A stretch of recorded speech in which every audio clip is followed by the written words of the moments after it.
Requesting connection. Established. Encrypted. We're live. The show you've been asking for. Advice, technology, and community. Linux first, all others second. This is Ask Noah.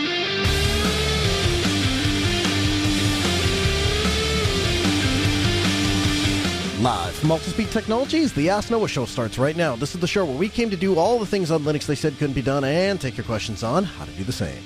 The phone lines are open this hour. To be a part of the program, it is a free call, 1-855-450-NOAH. That's 1-855-450-6624, or send an email to live@asknoahshow.com. My name is Noah Chalaya. I am your host. Delighted to be here with you as another episode of the Ask Noah show kicks off this hour. Joining me is my co-host, Mr. Steve Ovens. Welcome in, sir. Good evening. Is it hot and humid where you are tonight? Yeah, it's absolutely nuts. And you know what's funny about that? Well, it's not funny. It's actually kind of sad. But there are people that are struggling with this all over the country, struggling with the heat wave, struggling with the rest of it. And there was a news story that there are some people that want to shut the power off as a way to draw attention to stuff. And I'm like, I want more power. I need air conditioning, man. I'm a North Dakota boy. I expect to be 32 degrees. Shut the power off to draw attention to things. Yeah. Interesting. It didn't make a lot of sense to me either.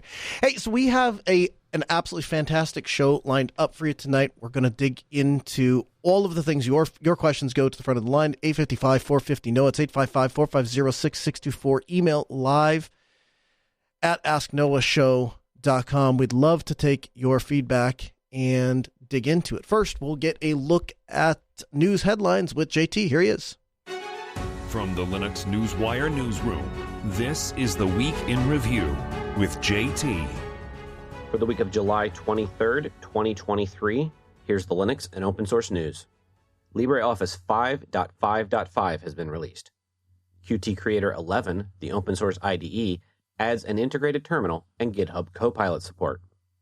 The open source SVG editor Inkscape has released version 1.3. Neptune 8.0 has been released and is based on Debian 12. Speaking of Debian, Debian 12.1 has been released, and the Debian team has announced that 64-bit RISC-V is now fully supported. CIQ has launched a new Rocky Linux support partner program. In hardware news, following the recent Intel Mesa driver improvements that yielded 10% better performance, another change is on the way that has the ability to boost performance by up to 12% in other games. And the NVIDIA GeForce RTX 40 series cards are receiving initial open source support in Mesa. And in AI news, Meta has released Llama 2 as an open source model with a catch. The catch being, if you're a competitor of Facebook with 70 million monthly users, you're not allowed to use it.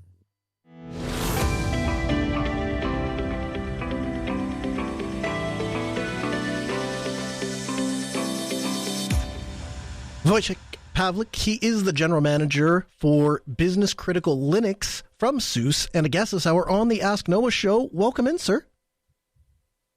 Well, hello. Glad to be here with you. Yeah, thank you for taking the time. So I wanted to start with this. Could you give us a brief rundown as to what the latest news with RHEL was and how SUSE is choosing to respond to best serve the FOSS community? So we have been observing that, Red Hat, our beloved competitor, and actually also in the community a huge collaborator, was slowly deciding to close down on the availability of the source code for their flagship operating system, RHEL, right? So some time ago, switching CentOS over to CentOS Stream, recently just disabling access to the availability of the source RPMs for the RHEL operating system. This, of course, is problematic because rebuildability is one of the major sources why users, be it paying customers or non-paying customers of an operating system, can build their trust into the fact that what they are seeing with the operating system binaries actually matches what is in the sources, right? The ability to review that. And obviously, this actually leads into another effect. It's been many times said that many eyeballs make all bugs shallow. This is potentially a contested statement, but still, it is not within the capability of a single user, even a paying user, to actually go and review all of an operating system's code. So the ability to collaborate on that and build a joint trust such that I, for example, as a user, can review just a small thing that interests me, but trust that within the user community there would be somebody that would notice some discrepancy if there was one. That is depending on the availability of those sources, and that is now gone. So Red Hat moved these sources behind a paywall. What has been SUSE's response, or what direction is SUSE choosing to go?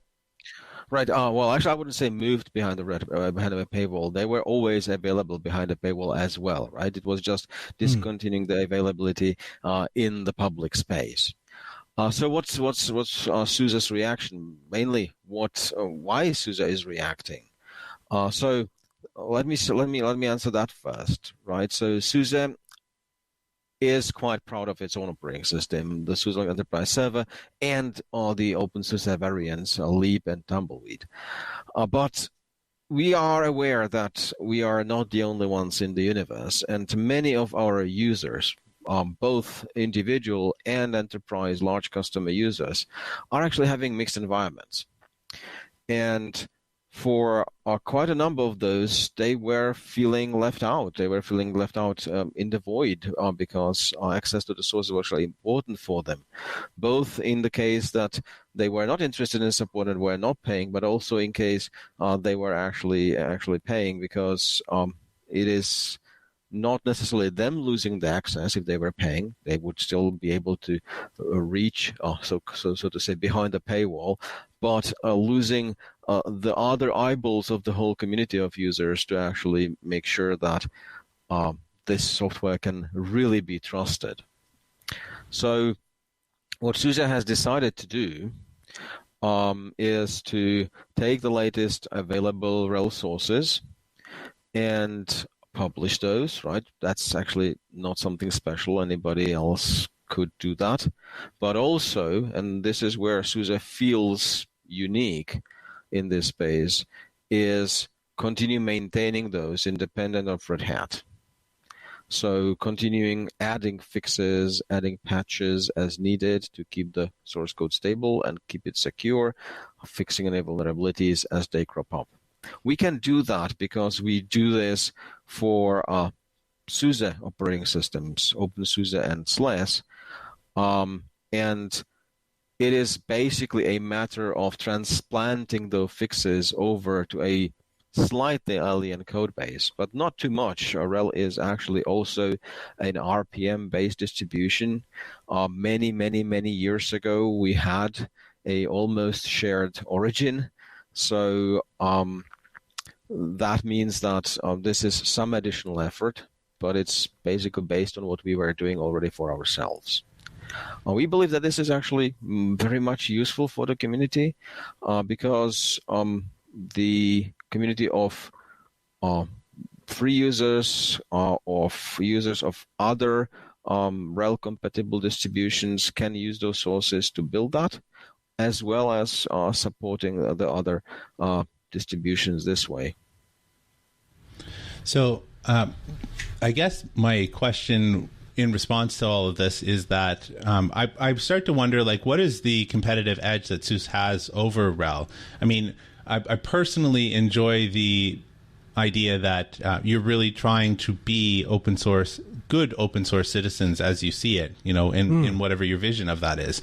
And I truly mean that. But when it comes down to, so I'm a small or medium business, or maybe I'm even a large business that's looking to migrate off of mainframe. Like, I look at the two competitors and say, well, RHEL kind of has the lion's share. What is the competitive edge that SUSE has?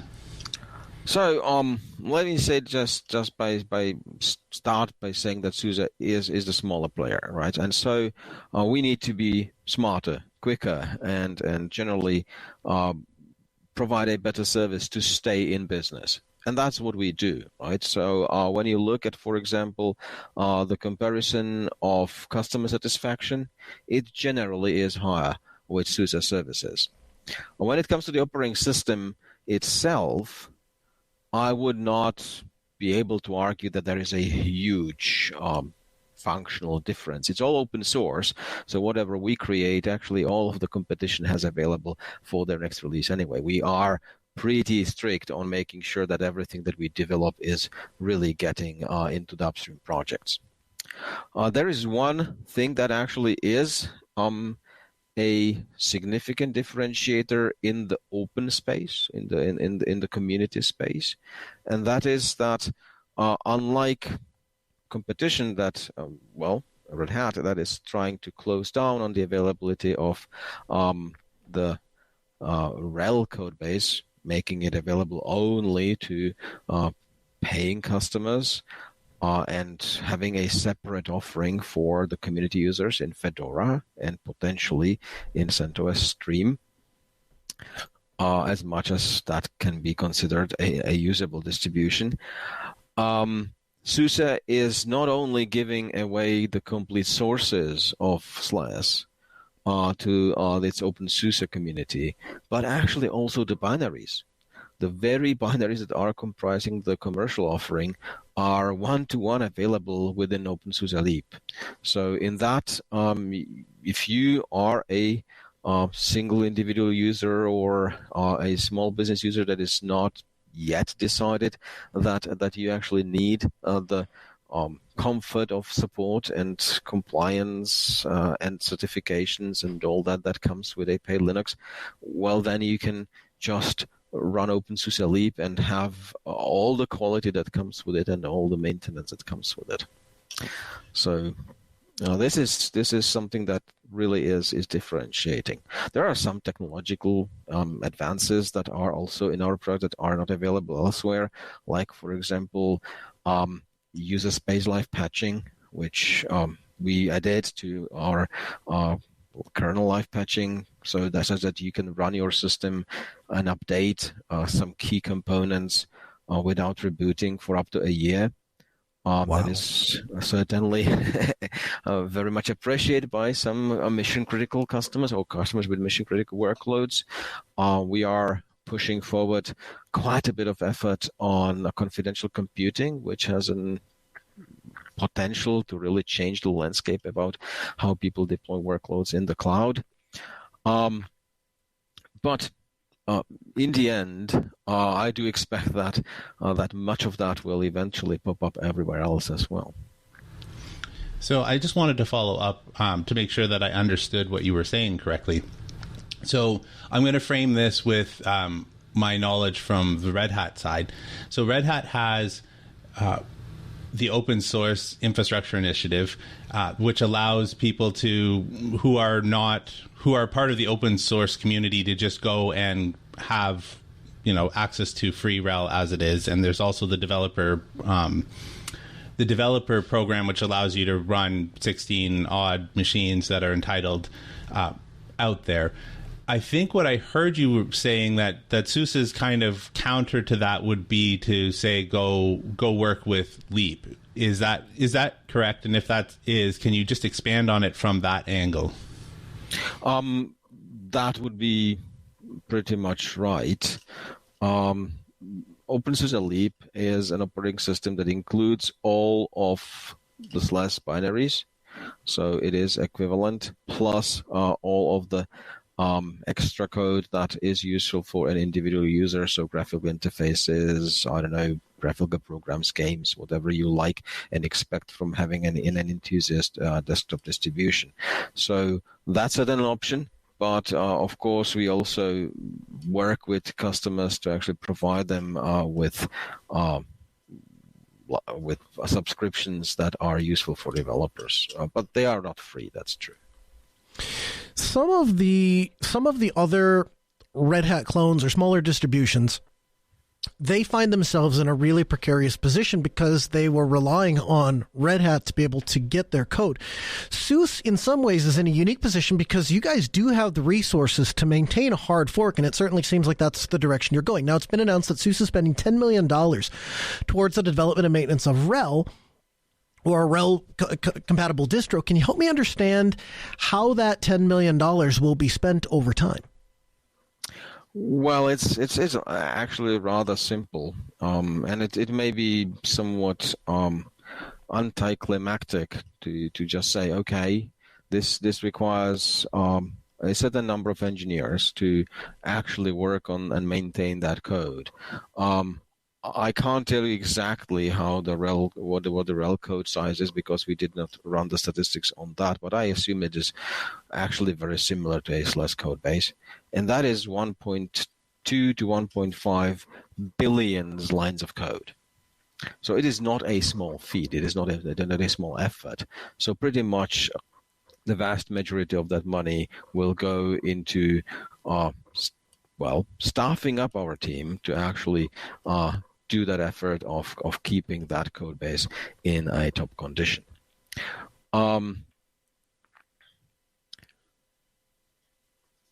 You were mentioning that there are some other distributions that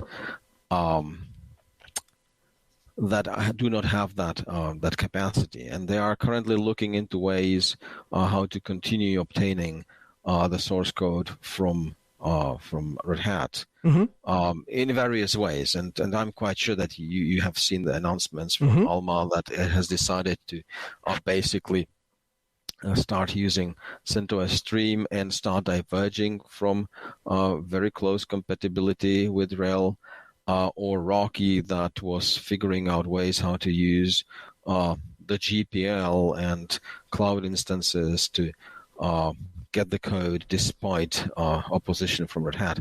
I wish them luck, but also we are offering and actually actively engaging with them to see whether they would collaborate on this code base that we are putting out, such that it is not just a single company effort, but more of a community effort in this space.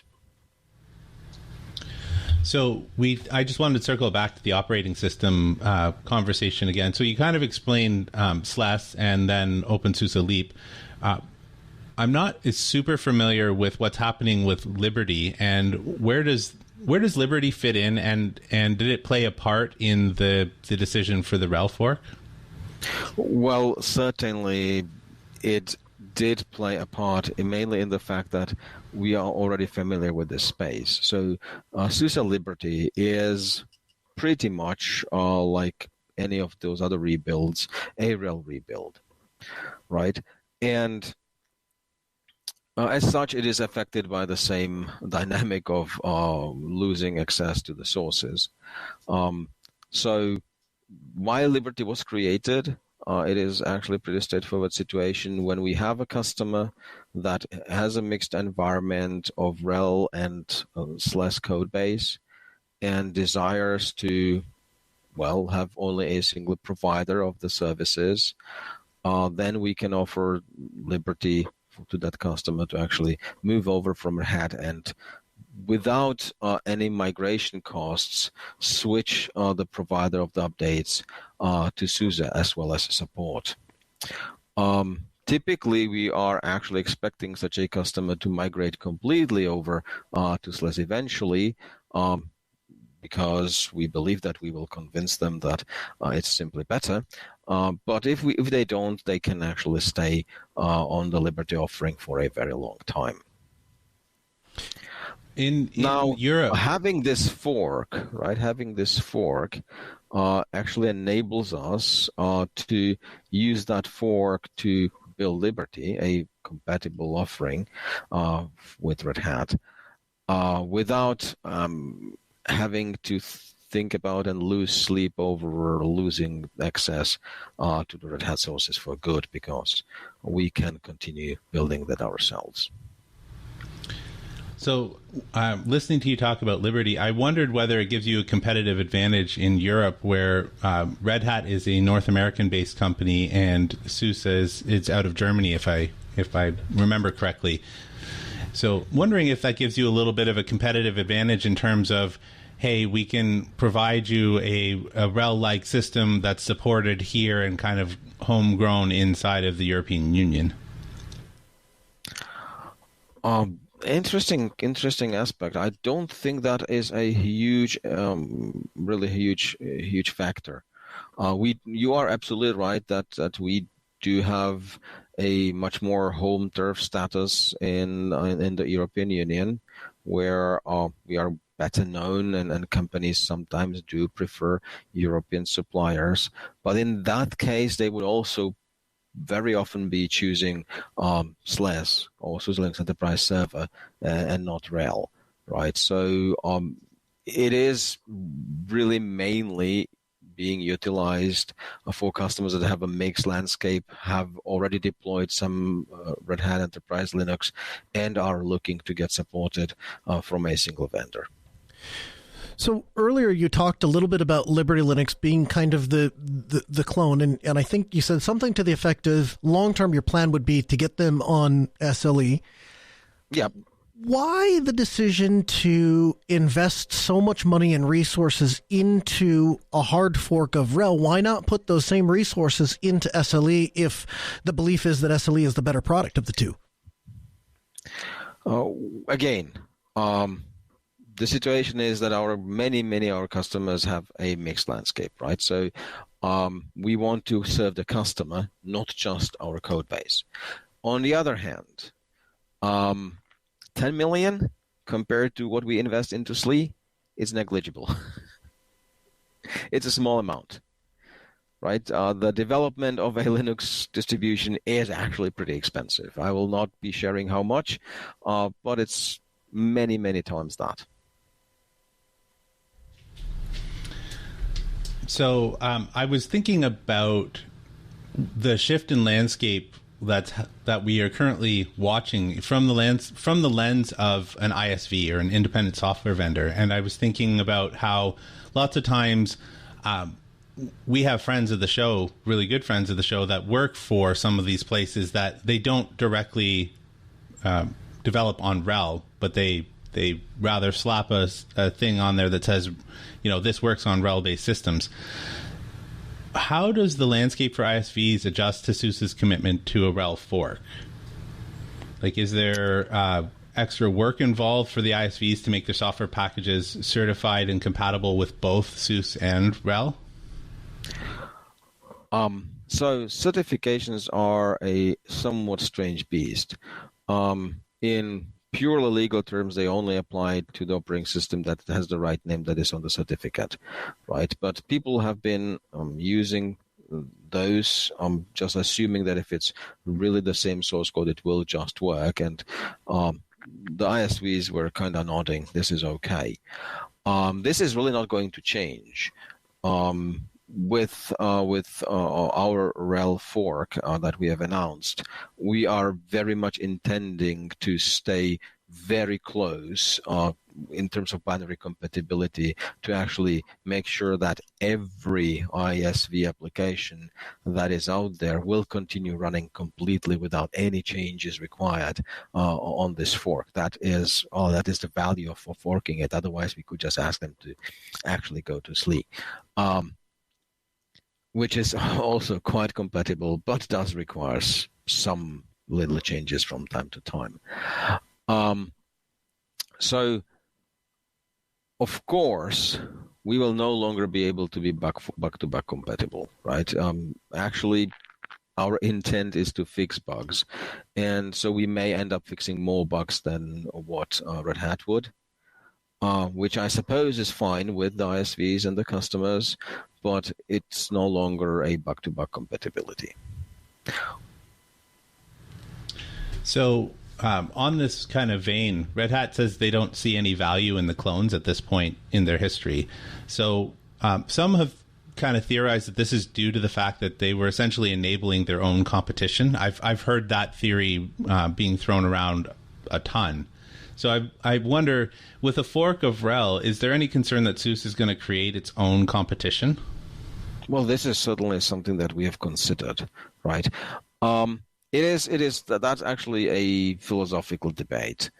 There is a such thing as a adoption-led model where you say, okay, first we need to create awareness of our product, and SUSE is actually doing that with our Rancher products, where we make sure that everybody has access and everybody is using them, and then when people start actually desiring to use them in a mission-critical environment, they decide that a subscription and a paid subscription is actually something that is useful.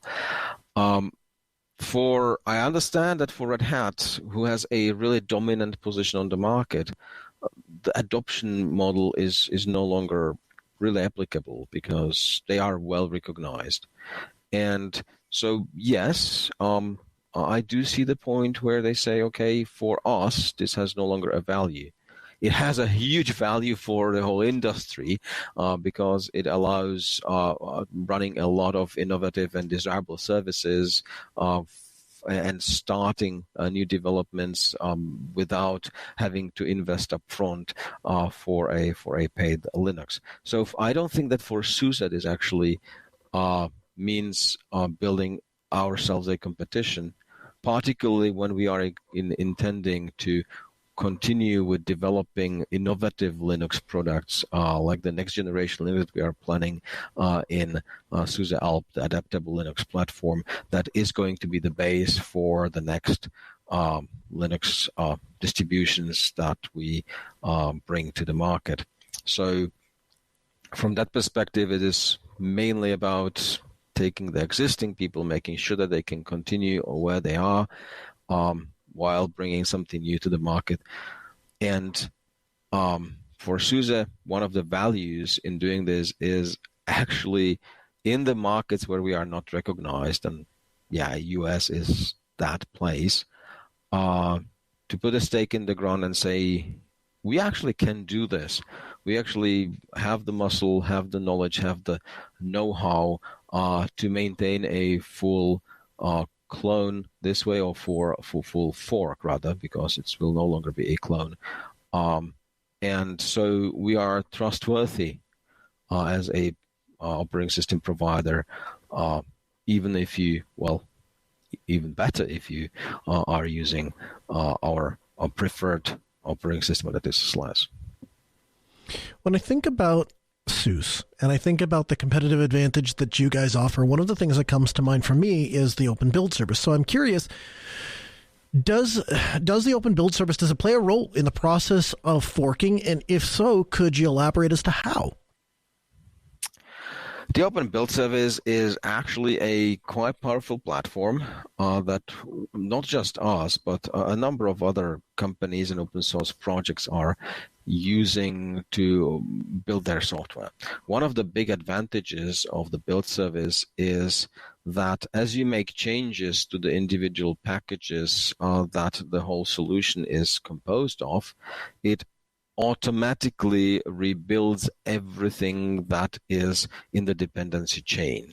So let's say you modify a glibc, then everything that is actually linking with glibc gets rebuilt, such that you are at every point in time sure that no old code is remaining in the whole build, which may be critical when you have, for example, inline functions that get replicated across packages and so on. So if you really want to fix a security bug, this functionality together with very tight rebuildability guarantees, so that when you build the same source code twice, you actually get the same result.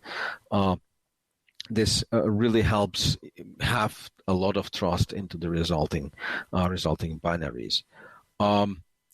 We have already, about 2 years ago, made a prototype build of a RHEL code base using build service, so we know we can do that. And eventually, the intention is to build this fork also using the open build service that was created by SUSE. Yes. Wojciech Pavlik, the general manager for Business Critical Linux, and a guest this hour on the Ask Noah Show. Sir, we appreciate the time that you've given us. We'll get you back on the program soon. Thank you. It was a great pleasure talking to you. Steve, you wanted to get to some feedback. Absolutely. All right, let's dig in, see what we got. Our first email comes in from Tom. Tom writes in and says, "Hey, Noah and Steve, listener since episode number 1. Even though I no longer have a long commute, I still listen religiously. Thank you. I have a question, and I want to put a remote backup at my parents' place. I'm wondering the best way to do this securely. I'm thinking of using Tailscale for point-to-point and then fail-to-ban, but I'd love to hear what you think. Still loving the show, Tom." So, Steve, you woke up in Tom's shoes, and you want to back up your data. You want it offsite. Your parents or family members say, "Hey, you can store a box here." Is Tailscale what you would do? It probably is. It's I'm a little more comfortable with OpenVPN, to be honest with you, but that also requires that you have some sort of control on both sides. Previously, I had used Tink, so I did that for quite a long time, which is a similar idea. Nowadays, I might use Tailscale. I have been satisfied with that. I think that fail-to-ban is a little overkill unless you're actually exposing something to the internet, because if you're using Tailscale, then I don't know who's going to be attacking your box. It's behind a firewall. Yeah. But aside from that, I see no problem with this. The only thing I would think of is, what types of backups are you doing? Do you have a backup strategy? Do you have it sorted into critical and non-critical data? And are you also testing your backups? Because that's a critical part that gets missed. I get lazy personally from time to time. I still have for example, I have Home Assistant backups are my most critical, and I keep a VM around just to do that. It's been a couple of months, probably about 4 since I've last done that, but I do a test restore from time to time, and I would recommend you go in and make sure that the stuff you think you're backing up is actually there. Yeah, it's no good if you can't find it. So here's something else to consider. We were setting up a backup for a law office, and set the backup server up, put it in one of their locations. Backups are going great. Everything is tested. We tested the restore. It works well. Things are fine. Forget about it. Moved on. Like 8 months later, 9 months later, we get a call. "Hey, our internet's down." Your internet's down? Yeah. So we start looking. Sure enough, can't connect to the VPN. Can't. All of a sudden, things kind of work for a second. Then they kind of don't work for a second. Then they kind of work, but they're really not working. We start looking at it. It's like, your bandwidth is pegged. What in the world is using all this bandwidth? So we start looking. It's the backup server. Why is the backup server using so much bandwidth? We look. Oh, well, what they had done was they had taken on a case and had boatloads of body cam footage and had placed that on their server. Well, backup server did its thing and went, "All right, time to start working." And it's, 2 in the morning or 3 in the morning. So it starts chugging through, 100 and some gigabytes worth of data. Well, by the time they got into the office at 8 in the morning the next morning, guess what? It wasn't done yet. So it's still chugging on. And it's like, I got bandwidth. I'm going to use bandwidth. And so of course, once we figured out what was going, it was just rate limited and it was fine. But just to be aware, when you're sending backups, particularly if you're doing large sets, oftentimes the best way to get that first one done is to sneaker net it over. That is to say, make a copy onto a hard drive, drive it over to your parents' place, and then just send deltas across the wire. The other thing I might consider if I were you, I don't know, you didn't specify what you're using to do backups, so you can use rsync. Tried, true, has worked for decades, will continue to work, still a great way to go. Or the other thing you can do is if you're using ZFS, use ZFS send. And the advantage of ZFS send is you're able to encrypt your backup, you're able to send it over the wire, and the person receiving the backup doesn't even have to have the decryption key. So you can store an encrypted ZFS snapshot on a remote site without that site ever having the keys to actually retrieve the data. So the data is only good to you. So just 2 things I would add in there. The other thing is, so you said you were more comfortable with OpenVPN. I would agree with that entirely. In the event that you don't have control over the network, what we've done is we've just installed the OpenVPN client on the remote box and then just have that dial back into our home. And that kind of bypasses it, because then one of the great things about OpenVPN is you can tunnel it over just about anything. So it doesn't require a specific port. You can send it over just about anything. You can make it look like web traffic if you want. But yeah, thanks for being a listener since episode 1, Tom. Let us know how that works out. Our second email comes in from Scout. Scout says, "Hey guys, thanks for the great content. I'm relatively new to Linux as well as being partially blind. Orca 42 is not bad in Pop! OS running on an old HP 110 desktop with 16 gigabytes of RAM? Do you think it would be better on another distro such as Fedora or another?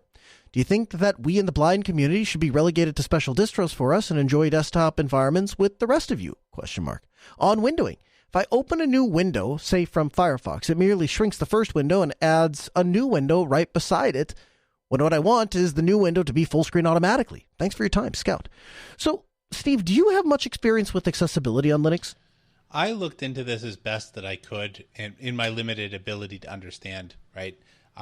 I can't begin to appreciate what battles people who are challenged with sight have. I can't even imagine. I wasn't able to turn up anything promising. Ultimately, what it boils down to is if the application makers do not put in the hooks for screen readers or other type software, there isn't much that can be done from the distribution level to help that. There's a little bit here and there, but not a ton. So ultimately, the question was that would I have a better time on another distro? Maybe. If you change the applications that you were using. It's doubtful, though. Like Orca, the only difference would be that maybe on something like Fedora, Orca would be more up to date, but I'm not sure how fast moving that project is anyways, so I'm not sure how much that would make a difference. As for the question about relegated to special distros, I think that's almost clickbaity in an email, because I don't know that very many people would agree to that statement. That said, the issue that we have is that so first of all, on Linux, we're already a small community, like you could say a niche community. Mm-hmm. And then on top of that, you're talking about a niche of a niche community, and Linux is largely based upon people scratching their own itches. And I suppose that's the challenge when you already have a small community and then a tinier subsection of it is not well served. How do you get over that hump? So there is a gentleman in the community by the name of Justin. I don't recall his last name, but so far as I know, he's still a listener of the show. So perhaps he can write in and give us some insight. But he went to school for development, but he also has some impairments, and as part of that is very, very passionate about accessibility under Linux. So there's a couple of projects that come to mind. So there's a couple of distros that come to mind. Vinux, Vinux. So it's a Linux distro specifically with accessibility and software selection in mind. Of course, you can install these tools on anything. So the answer to your question, are you relegated to a specific D or specific distros? No, because you can take these tools, even the ones that are made for specific distros, and install it on anything you like. That's where the advantage of open source comes in. But if you want everything kind of curated for you so that it's all set up and all installed and ready to go, there are certainly distros to do that. So Vinux is one of them. Sonar is another one. It's another, they call it a disability-specific Linux distro. I know that isn't the correct term. But you might take a look at those two. And again, of course, you could take Fedora, the Ubuntu, or whatever, and customize it to your needs. To your second question, when you're talking about windowing, one of the things that comes to mind to me is KDE window rules. So if you're using KDE, you can open up an app built into KDE called Window Rules and tell it, hey, when I launch Firefox, I always want it to be a full screen window. In fact, you can say, I want it to be a window of this specific pixel by this specific pixel, and I want it at this specific place on the desktop. So you can drill in and get it very, very specific. But yeah, open up KDE Window Rules and say, hey, when Firefox launches, always make it a full screen window. I would think that's fairly low hanging fruit to solve. So that one should be pretty easy. But I'll hope to hear from Justin. I think he might have some really great advice for you, or at least some direction. And I know that he's very passionately working within the community to get, as you know, some of these tools come out, and it's a great effort, but they kind of fall short of what the people that actually have to use them are doing. And as part of that, he gives a lot of feedback and says, hey, let's fix this, or let's make it better. So hopefully he'll write in. And of course, if you struggle with a disability, or if you've had some success with using accessible Linux distros, we'd love to hear from you live at AskNoahShow.com.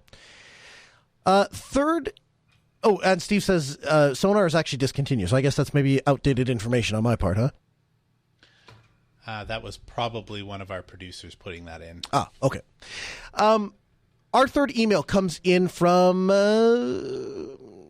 Joe's. Jose. Jose writes in and says, "Hey, Noah and Steve, I wanted to send this question to you folks as I've had some trouble getting a clear answer as to what I should be doing here. I realize that this may be a lot to read live while doing the show and providing enough context so the issue is pared down as much as I can. I have Fedora 38 as a server. I'm using an NFS client to connect to Fedora 37 NFS server, sharing one share in my home. Recently, I noticed that my NFS client fails to mount one NFS on boot. Typically, the error looks something like this, and then he pastes the error. This reads to me something like my NFS client is unable to reach the NFS server at the time that the unit runs. It would seem like my network does not have an IP address route or something to that end at this point in the startup and where the unit file runs. I'd originally had a configuration in Etsy fstab for the mount with no problems mounting it, so I'm able to access the machine via SSH. I've tried adding options like netdev as well, but that didn't seem to change anything. I've noticed that the fstab entries generate systemd mount files, and I ended up removing the fstab entry in favor of systemd mount file that I created to remove the variable and the generator, and again, nothing changed. I've added the explicit entries into the systemd mount, and I generate and wait for the targets, such as networkonline.target, to come up, but I still have the same error message. The Fedora Matrix channel also suggested I tried depending on the remote FS target as well, but that didn't change anything. At this point, I'm at a bit of a loss as to where to debug this. The NFS share mounts without issue, without fail, whenever I log into the machine and just mount it using mount tac A, or by restarting the systemd mount file in cases. I've worked around this by just creating a script that runs a systemd service that pulls the NFS server until port 2049 is accessible, Netcat doing the heavy lifting and making my NFS systemd mount depend on it. That works perfectly. But I'd like to know what I'm fundamentally missing and take the recommended path. As an example of a systemd mount similar to what I've been trying is below, if that helps as a point of reference. Cheers, Jose. So, Steve, it's interesting because Jose is doing this the way that you would suggest with systemd mount files. Have you ever run into issues with mounts not coming up because network isn't available? So I don't use mount files. I'm using systemd inside of the FS tab. So there's an option called x-systemd.automount. And essentially it's just replacing AutoFS. And the reason why this might, and I stress might, get around some of these issues is because the FS tab doesn't attempt to make the mount point until somebody accesses the directory that is in the FS tab. So if you're doing this type of mounting, for example, my home download folder, or the other thing that I do is the Pac-Man cache, those are not required during boot. And so nothing happens until someone is actually at the system trying to do something. And I've never had a problem where, like this user, we have an issue where the network doesn't seem to be coming up in time for the NFS mount. So there's a couple of things I would try that. That would be the first thing I would do is attempt to use the auto mount feature of the x-systemd and see if that doesn't help you, because like I said, it's not going to try and mount those devices until someone at the computer is actually trying to access that directory. 1-855-450-NOAH, 855-450-6624. The email live at asknoahshow.com. That's how you get your questions in. The Walking Penguin asks via the Geek Lab. You can learn more at geeklab.ninja. Hey, Noah and Steve, I have a question about website builders and themes. I'm needing to rebuild or redo 3 websites, and I don't want to mess up what I have if I can help it. Would a website builder like Beaver alongside of a theme like Astra or Genesis Pro be the right direction? So I guess I'll be honest with you. So neither one of us are web designers, and we don't play one on TV. So we'll start there. So this is a little bit outside of our wheelhouse. However, if you were going to spin up a website, would you be more inclined to use a static site generator, or would you do what the Walking Penguin is doing, and would you design it essentially statically from scratch with a designer? I would not use a designer because that's not the way my brain is wired. I probably would get down into the JavaScript and figure out how to make it do what I wanted it to do in that fashion, because that's just the way my brain works. So I'm kind of the same thing. I've I know what Beaver is. I've seen, and I know that they can do wonderful, beautiful things to publish to WordPress and all the rest of it, and so I'm not knocking that. However, and this is it's a bit of a conundrum for me, because in part he says he doesn't want to have to mess up what he already has. So I hate to ever tell anybody nuke and pave, right? So if you want to go that route, WordPress is an open source project, been around for a long time. Lots of people are using it. The big thing to remember with WordPress is you want to stay on top of updates, because there are people all over the internet that just sit there and scour for a WordPress instance to get out of date, and then they just hammer it. So I would encourage you to be as religious as you can on staying on top of updates, making sure you have backups, all the rest of that. If you're open to another solution, I cannot tell you how pleasant Hugo is to work with. You can learn more at gohugo.io, but we have started doing, we'd have people, and they would come to Altispeed and they would say, do you do web design? And we would say, no, we don't really do web design. Then we go, okay, great. If I have a website designed, could you host it? Yes, absolutely. And so they would give us essentially HTML, and we'd throw it up on a web server and go, here you go. But eventually it got to a point where they would start calling us for little changes. Hey, can we change the text here? Hey, can we change the text? And eventually we got to the point where we said, here are some Hugo templates. What do you think of these? And people went, oh, that's beautiful. Really, here's the text I want. Here's some of the images I want. And like Steve said, the way that the developers and geeks basically take things like static site generators, and what it is it allows you to just write a markdown file like we would with documentation, like we would with a show doc, like we would if we were designing a page. You just write it all out in markdown and then click on a button, and depending on what theme you apply, you can display that content however you like. So it provides for maximum flexibility. And oh, by the way, because it's statically generated, there isn't a whole lot of security to exploit. Hugo's really only running when it's generating out the static HTML. And then from there, you have a web server serving it out. So highly recommend you consider that if you're open to it. Again, if you say, I'm just too far down this path, I've already got a good thing going, by all means, carry on with WordPress. Just make sure you keep it up to date. And in that case, I think Beaver's fine to go. Don't have any specific experience with the themes that you're talking about, but that, yeah, I think you'd be fine to carry on there. Also from the Walking Penguin says, Noah and Steve, I have a question over podcasting. I know you guys are doing radio, but who should I use between Buzzsprout and Blueberry, or should I go speaker? I got into a beef with iHeartRadio. My local rock station got to flip to sports talk. I'm not happy with it all. Anyway, this podcast will be helping a nonprofit hospital, with most of the money going to the hospital that this generates. So I took a look at Blueberry and Buzzsprout. Can I give you an option 3? So between those two, if I was going to choose, I would say I would start with Buzzsprout and I would go to Blueberry. And that's primarily based off of, as I dug into it, it seems like Blueberry's selling feature is they have lots of room to grow. You can get bigger plans and have more features and all the rest of that. But it sounds like if you're looking to just get something off the ground, Buzzsprout is a more straightforward way to go. Here's what I don't like about either of them, and what I do like about Fireside. First of all, Dan Benjamin has been podcasting for a long time, and it shows. When you go to the things that you're going to want and the things that you care about in podcasting are all there. And you don't even know all the things that you're going to want until you get halfway down the road. And then somebody says, was your podcast on this thing? And you're like, I've never heard of that platform. And then you log into Fireside and it goes, publishing options, publish to this place. And you tick the box and boom, now your podcast is there. That's fantastic. The other thing is when they have things like, when you pay for Fireside and you sign up for the initial account, you pay I don't know what it is, like $20 a month, something like that.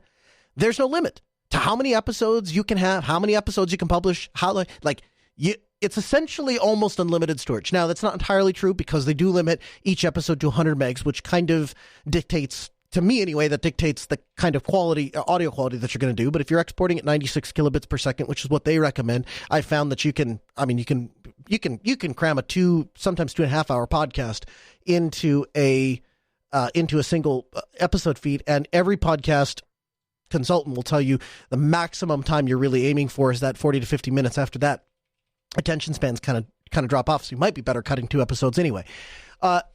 they have all of the features as far as metrics and embedding into websites and sharing with people and timestamping and all the rest of that. So all of those features really go a long way. If I were starting a podcast today, if I wasn't connected to KEQQ and we didn't already have the system set up and seated and all the rest of it, and if this was more of a full-time thing and wasn't kind of a hobby hanging off of my IT business, if all of that were different, I might really give a hard look at the podcasting 2.0 stuff. At the end of the day, at some point, you're going to want to bring in money. You're talking about bringing in money directly to the hospital, and that's great because you're going to benefit the hospital. But at the end of the day, anything you do, any platform you do, isn't necessarily going to be tied to payments. That's all an afterthought.